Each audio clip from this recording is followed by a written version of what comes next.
What's the one thing you'd say to your younger self before your first betrayal?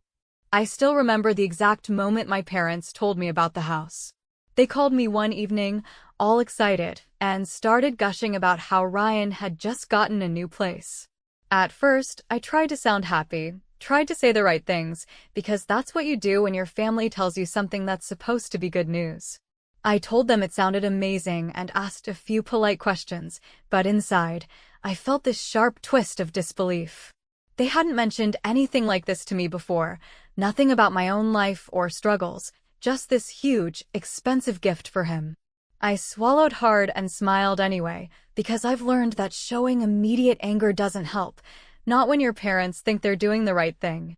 The whole conversation felt unreal. They talked about the size, the location, how perfect it was, and I nodded along while my brain kept repeating, "This is my parents giving him a house while I'm still scraping together rent and bills. This is my parents thinking it's fine to throw money at him while pretending I don't need anything." It was never about the money exactly. It was about the pattern, about the way they always found a way to make me feel like I was supposed to just accept whatever scraps were left after Ryan got what he wanted. I tried not to let it show, I tried to keep my voice calm, but I could feel my jaw tightening and my stomach twisting in ways I hadn't expected. Ryan, of course, didn't even call me that night. He never really bothered to include me in these things unless it suited him. I knew I would get a text eventually, something short and entitled like, "Guess who's officially a homeowner," and I was right. The text came the next morning, brimming with excitement and just enough arrogance to make me feel small without even trying. I didn't reply immediately. I stared at my phone for a while and felt a mix of anger and disbelief, because this was nothing new. I had grown used to this kind of behavior from him, used to his charm and entitlement, used to my parents bending over backward for his convenience, while I quietly carried my own responsibilities alone.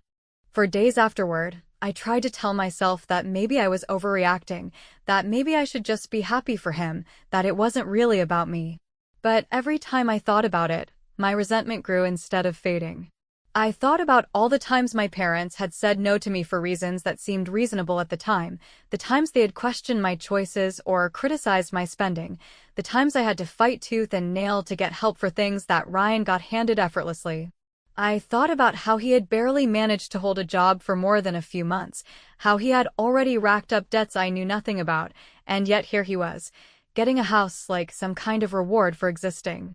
I decided to wait for the conversation I knew was coming, the one where they would try to involve me in his mess, the one where they would eventually call me to fix whatever trouble Ryan had created because, in their minds, it was my duty to make sure the family didn't suffer. And it came sooner than I expected. A few weeks after the house, my phone rang. I could tell immediately it was them. There was a tone in their voices that I recognized, that mix of casual expectation and subtle pressure that always made my stomach sink. They started talking about Ryan, about how he had gotten himself into a situation they hadn't anticipated, about how they were trying to manage it, but it was becoming complicated, and then, almost casually, they asked me if I could help cover it. I sat there for a few seconds, trying to process it. I could feel the anger building like heat under my skin. They wanted me to co-sign a loan for him, to take on responsibility for his mistakes, to become a financial buffer for a pattern that had been going on for years. And they said it like it was no big deal, like I should just naturally step in and fix everything. I wanted to laugh right there on the spot. I wanted to tell them exactly what I thought, but I stayed quiet for a moment longer, letting the weight of their audacity sink in. It was almost comical how blind they were, how firmly they believed that I would be grateful for the opportunity to bail him out, that this was somehow fair. In that moment, I realized something important. I realized that this wasn't about money anymore, it wasn't about fairness, and it wasn't about family loyalty. It was about power. My parents had handed him a house, and they expected me to make sure it stayed standing while he gambled or spent or mismanaged it. They were trying to set me up as the responsible adult while they kept rewarding irresponsibility. I couldn't do it. I wouldn't. And for the first time in a long time, I felt completely certain about walking away from the pattern that had defined my relationship with them for years. I remember exactly what I said. I laughed. I couldn't stop myself. I laughed in a way that wasn't cruel, but was completely impossible for them to dismiss. And then I told them, calmly, that I wasn't going to co-sign anything, that I wasn't going to fix Ryan's mistakes, that I wasn't responsible for a pattern that they had helped create. I didn't yell, I didn't argue, I didn't beg for understanding, I just said it and hung up. The silence on the other end was almost tangible, and I could feel the weight of it, the realization that I had finally drawn a line. I didn't know yet what this would mean for my relationship with them, or with Ryan, or even for the next call that was inevitably coming, but I knew one thing. For the first time in years, I wasn't going to be the one cleaning up their mess. And as I sat there, staring at my phone, I felt something I hadn't felt in a long time. Relief, clarity, a strange thrill of power. I knew that this was only the beginning, that the weeks to come would be complicated, messy, and emotionally charged, but I also knew that I had finally taken the first step toward taking control of a situation that had always been out of my hands. I didn't have all the answers, I didn't have a plan yet, but I had said no. And in that simple word, I felt more victorious than I had in years. A few weeks passed after I laughed at my parents' request and hung up, and I thought maybe, just maybe, they would let it go, that the lesson of my refusal might sink in, and they would stop expecting me to step in whenever Ryan stumbled. But I was wrong. And I should have known better because patterns don't change overnight, and my family had a long history of entitlement and blind indulgence, especially when it came to him. The phone rang one evening while I was trying to concentrate on my work, and I recognized their voices immediately, that same tone of polite expectation mixed with barely concealed worry, and I felt that tight knot in my stomach that I had been trying to ignore. They started talking almost right away, as if my existence was supposed to provide the solution to a problem that Ryan had created entirely on his own. And I realized before they even got to the point that I was about to be asked to carry a burden that was not mine to carry, yet again.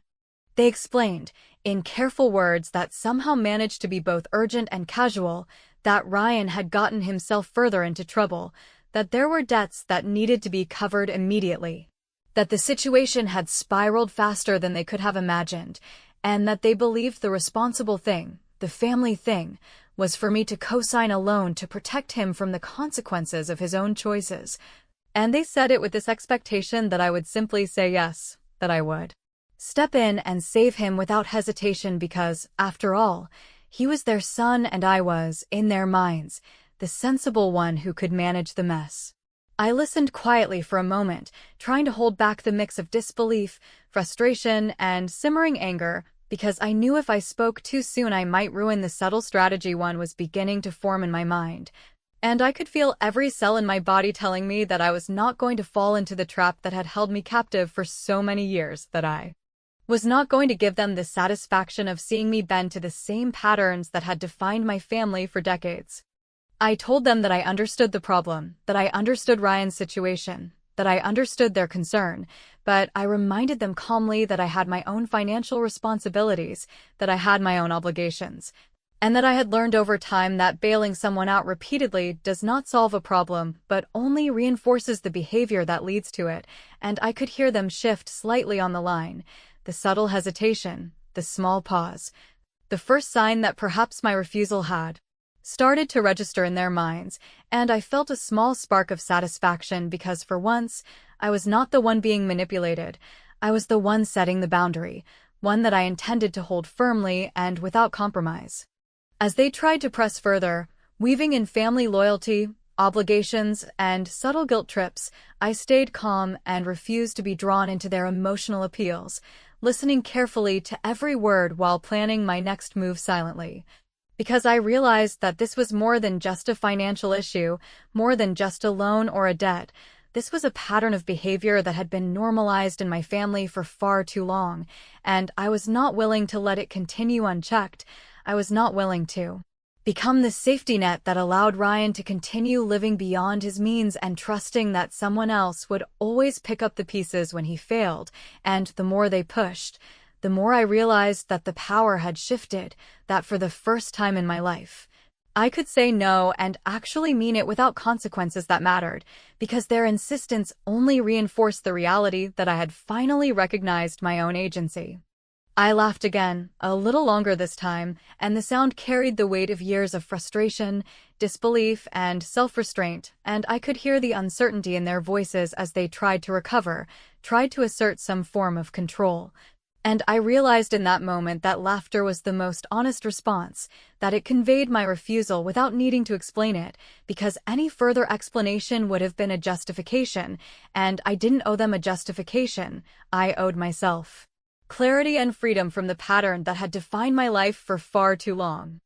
I told them firmly that I would not co-sign, that I would not cover Ryan's debts, and that I would no longer allow myself to be drawn into a situation that was not mine, and I hung up the phone feeling a strange mixture of relief, triumph, and anticipation. Because I knew that this refusal was only the beginning, that it would provoke responses, that it would challenge the family dynamic, and that I now had the opportunity to turn a situation that had always been unfair into one where I held the advantage, where I controlled the narrative, and where I could plan my next move carefully, waiting for the right moment to expose the consequences of entitlement and manipulation in a way that they could not ignore.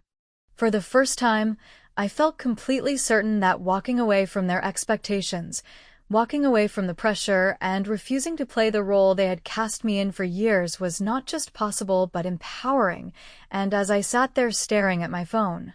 I could already anticipate Ryan's reaction, their reaction, and the ripple effect that my simple refusal would create, and I smiled because finally,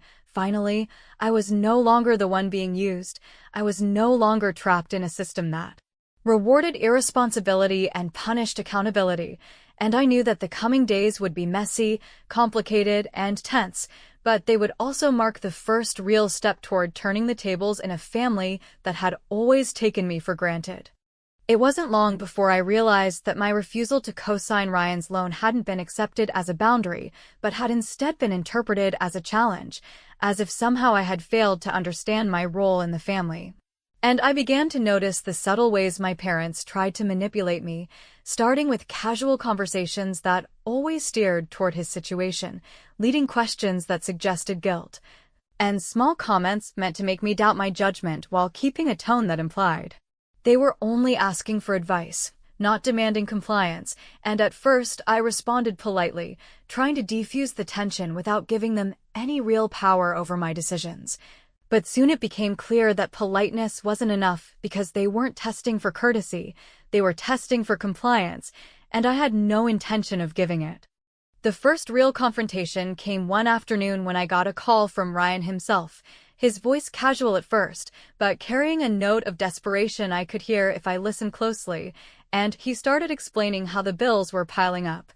how creditors were calling, how he had miscalculated everything, and he framed it as if it were my responsibility, as if my refusal to co-sign had created this crisis, and I sat there listening, keeping my voice calm while inside a mixture of anger and disbelief churned, because this was nothing new, this was the same entitlement I had seen for years, and I realized once again that saying no was only the first step. That now I had to maintain my ground in the face of direct emotional pressure and manipulation from both my brother and my parents. I reminded him firmly that I had not caused this situation, that I was not responsible for his choices, and that it was entirely up to him to manage the consequences of living beyond his means, and when he argued, listing bills, loans, and the supposed fairness of family helping family, I resisted the urge to raise my voice, because I knew that any show of frustration could be twisted into weakness, and instead I focused on clarity, on repeating the same message in different ways until there was no room for misinterpretation, until it was undeniable that I would not be drawn into rescuing him from the pattern that had defined his life for years, and I could hear the frustration creeping into his voice, the first cracks in the confident, entitled facade he had always worn when talking to me. The next call came from my parents, and this one was different. It was deliberate. It was a coordinated attempt to make me feel like I was betraying the family by refusing to step in, and they used every tactic they had ever employed in subtle, layered ways. Guilt, fear, reminders of family loyalty, appeals to emotion, and even veiled threats about future resentment or disapproval, and I listened, noting each maneuver, recognizing patterns I had studied for years.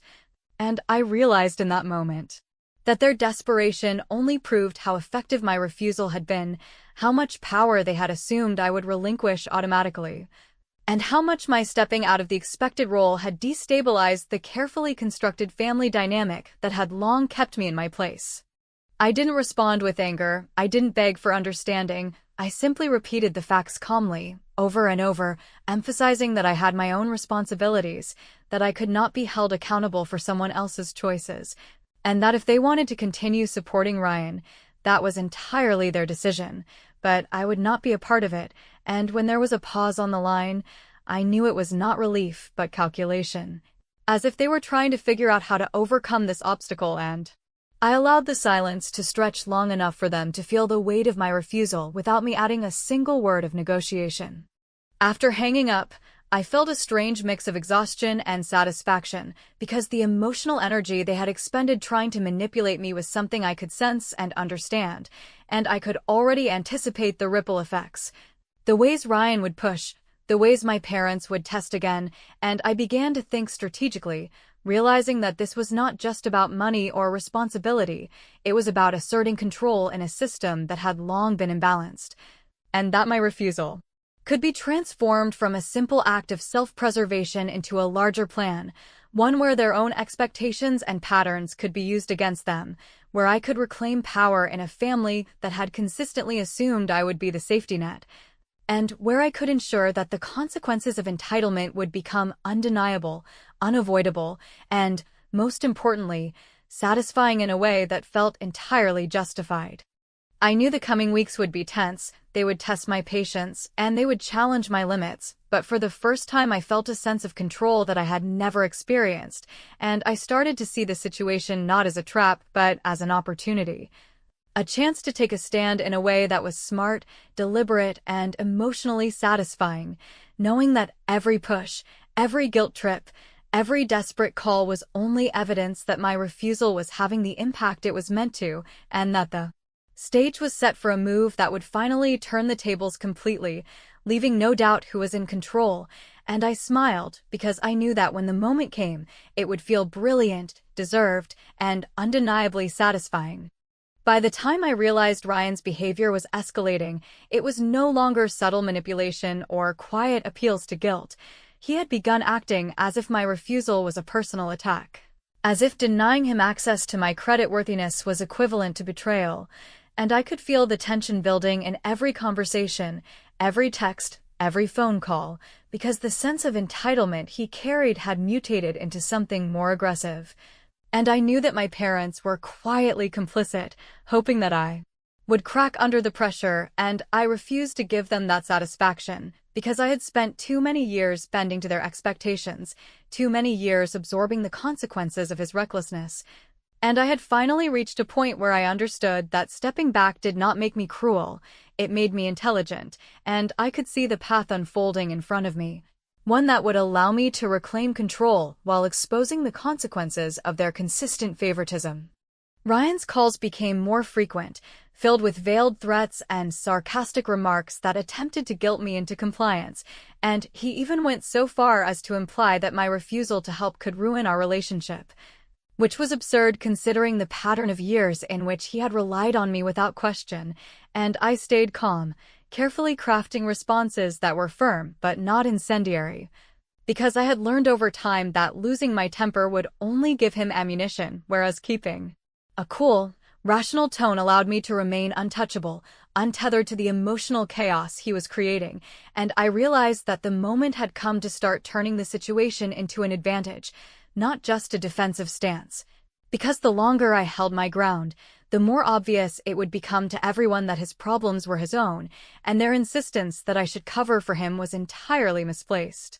My parents, sensing the cracks, escalated their efforts as well, speaking in carefully measured tones designed to make me feel responsible, reminding me repeatedly of family loyalty, long histories, and sacrifices that supposedly demanded my cooperation, and they acted as if their concern somehow legitimized their expectation that I would absorb his mistakes. But I had spent enough time analyzing their behavior to recognize that the more they pushed, the more vulnerable they made themselves to my observation, and I began documenting mentally and in small notes every interaction, every attempt to manipulate, every insistence that I take responsibility for consequences that were not mine. And I realized that these pieces of information could be used later to create a sense of accountability that they had never felt before, because they had always assumed I would respond predictably and compliantly. And now I had proof that predictability had been broken and control could shift. I decided to let Ryan take the first step in the next phase, knowing that desperation would push him to overextend, to make requests that were unreasonable and transparent. And when he called again one evening, listing debts, explaining late notices, and implying that my parents expected me to step in, I responded with a strategy one had been building quietly over the past weeks, a mixture of calm, reason, and subtle challenge that forced him to confront the consequences of his actions without me having to lift a finger beyond my words, and I could hear the frustration growing as he realized that I was no longer the default answer to every problem he created, and that his sense of entitlement was colliding with reality in a way he had never experienced before. By the end of that call, I knew that the tide was turning because Ryan's tone had shifted from arrogant expectation to uneasy calculation, and I recognized the first real signs that my refusal had begun to reshape the family dynamic, that my parents were finally facing the results of indulging him for so many years, and that the leverage I had been quietly accumulating was beginning to manifest, creating opportunities to assert control in ways that were emotionally satisfying and morally justified, and I allowed myself a small sense of anticipation because the final move was approaching, the moment when years of frustration, manipulation, and entitlement would collide in a way that left no doubt about who held the advantage. As I hung up the phone and set it aside, I realized that the plan I had been building in my mind was no longer theoretical, it was actionable, and every desperate text, every guilt-laden call, every subtle manipulation had become material for a calculated response, one that would not only protect me but would also deliver a result that felt brilliant, undeniable, and utterly deserved, because finally, for the first time in years, the family that had always assumed I would absorb the chaos was about to confront the consequences of their choices, and the satisfaction of knowing I would emerge unscathed, empowered, and in control filled me with a quiet confidence that I had never felt before. The kind of confidence that comes from seeing a plan unfold exactly as intended, leaving no room for doubt, no opportunity for argument, and no possibility of being drawn back into the chaos they had created. By the time I was ready to make my final move, the entire pattern of the family dynamic had shifted, and it was clear to me that Ryan's sense of entitlement, my parents' assumption of compliance, and the emotional leverage they had all tried to use for years were suddenly powerless against the careful strategy one had been constructing in silence, because over the past weeks, I had watched, listened, and analyzed every interaction, every request, every subtle manipulation, and I realized that the most effective response would not be confrontation or argument, but precision, timing, and the calculated release of information and action that would allow the consequences of their choices to reveal themselves naturally while I remained untouchable. And as I sat down to finalize my approach, I felt a sense of clarity that had been absent for years, a confidence in knowing that the plan I was about to execute would not only protect me, but would deliver a form of justice that was deeply satisfying, undeniable, and completely deserved. I started with Ryan, knowing that he had already begun to realize that I would not bend, and that his desperation had grown to a point where he would take risks he normally would have avoided, and I let him overextend, offering nothing beyond firm boundaries and measured responses, allowing him to exhaust himself in attempts to secure help from every angle except me, and I watched as the tension built not only in his own life, but in the perception of my parents, who could no longer manipulate me through guilt without exposing their own failures, because every appeal, every subtle emotional nudge was now met with refusal, clarity, and calm, and it became obvious that the very tactics they had relied on for years were now backfiring spectacularly, creating frustration, confusion, and the first real signs of accountability that had never existed before in this family dynamic. As I maintained my boundaries, I began introducing small, deliberate actions that shifted the leverage in my favor. Communicating indirectly to my parents that I would not only refuse to participate, but that I had quietly taken steps to ensure that Ryan's consequences could no longer be deferred by anyone else. And I could sense the subtle panic beginning to take hold, the kind of panic that is invisible on the surface, but deeply felt in the calculated worry, whispered conversations, and cautious pauses that now characterized every interaction they attempted with me, and it was satisfying in a way that felt almost invisible but undeniably powerful, because it was not anger, not confrontation, not revenge for its own sake, but the clear demonstration that control had shifted, and that every previous assumption of my compliance was now null and void. The final act required patience, timing, and emotional restraint, because the payoff would only be complete if they allowed their own actions to expose the imbalance. And I held my position with an unwavering calm that belied the intensity of the strategic thinking behind it, allowing Ryan's mismanagement to accumulate, allowing my parents' frustration and subtle attempts at manipulation to become transparent. And then, at the moment when it could no longer be ignored, I revealed the extent of my observation, my documentation, and my decision not to intervene in a way that was calm, clear, and without apology, and the impact was immediate because their reliance on my compliance had created a vacuum that I now filled with authority,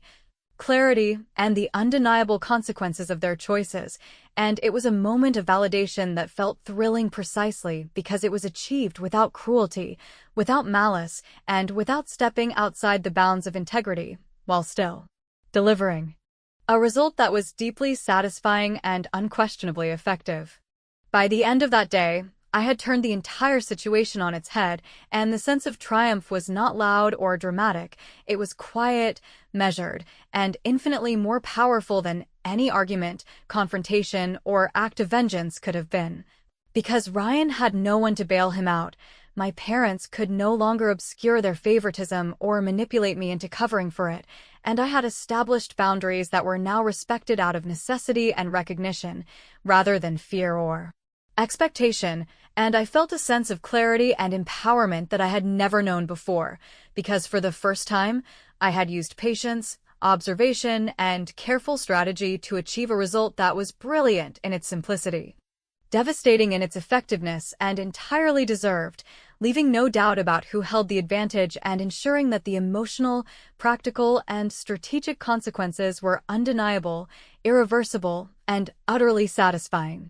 As I finally stepped back, the weight of years of frustration and manipulation lifted, leaving only the awareness that the family dynamics had permanently changed, that Ryan could no longer rely on automatic rescue, and that my parents had been forced to confront the outcomes of the choices they had always made, and I allowed myself to enjoy the moment quietly, knowing that I had orchestrated it with precision, patience, and an unwavering commitment to clarity, and that the final result was a brilliant, emotionally satisfying reversal of roles, a demonstration of control and intelligence that left no room for argument, no possibility of manipulation, and a deep, undeniable sense of personal triumph that I would carry with me long after the calls, conversations, and silent tensions had faded.